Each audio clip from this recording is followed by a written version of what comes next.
Welcome back to another Fabric Tip Friday. Thought I'd cover this. Putting tapes on a wing, and this is not the norm. Customer requested 4-inch wide tapes. This is heavyweight fabric and heavyweight tapes. It's kind of an extreme situation on this plane. As far as what it goes through, beating the wind and everything, it's over 200 mile an hour during its air show act, and they had good luck in the past with 4-inch tapes, and they wanted to do it.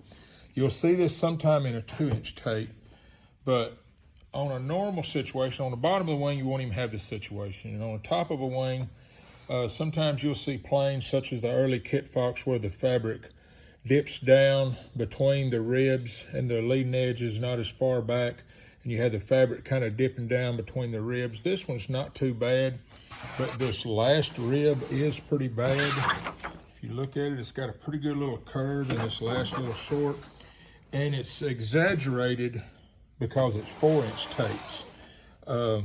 You'll see this even happen in a 2-inch tape if, like I said, if the fabric's doing that, up and over.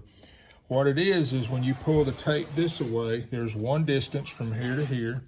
Then over here, there's a shorter distance.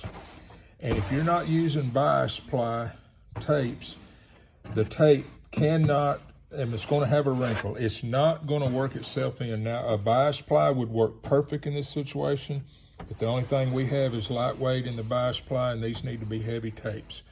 So what you can do is what I do is cut them all, and I just attach the very front edge. And if I pull this just a little bit, I'm trying to do this by myself. If I pull this tight, you see this extra on each side. Well, what you can do is in the center here, pull it just a little bit tight, not real tight, but however it's going to lay down here, and that will simulate you glued down here. Then you got this little extra to deal with. I set the iron, and this goes back to, like I've said before, we don't want to iron tapes that's been glued down, but nothing's glued down here. What you come in here with about 325 degrees and just ever so slightly, and you got to take an effect from here to here. You got to start taking up more and more and more to be out to the tip. You don't want to shrink everything all the way out, or it's going to start pulling up here. So most of your shrink needs to be done at the tip, a little bit up on it, and you'll get kind of the hang of it, of how much to do. If you do it too much, it'll hourglass, but it won't be the end of the world. But I can't hardly do this with holding the phone camera here.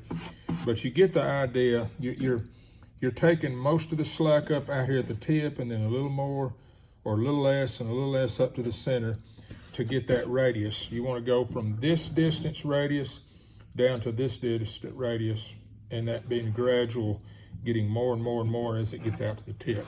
So once you get this done right, it'll actually lay down, and all of the, it'll shrink just enough that it'll be a shorter distance this way out here. And then you can just wet the tape through, because you got 3 layers of glue under this dry. And even then, you may start working your brush this away, and you'll get one little wrinkle. Don't fight it. You're not going to take it out. Just go ahead and glue past it. And if you've got one little wrinkle run sideways, you can come back with the tip of the iron and just touch it till that little wrinkle comes out, and then come back with some glue, and then iron the very tip down. So that's just in situations. It's really exaggerating itself because this is a 4-inch tape. A 2-inch tape, even this one would probably do it, because it really drops off out here at the edge. But on some wings, if you have that at the top, you can pull them and just finesse the very front edge of that radius at the front and take the edge of that tape down.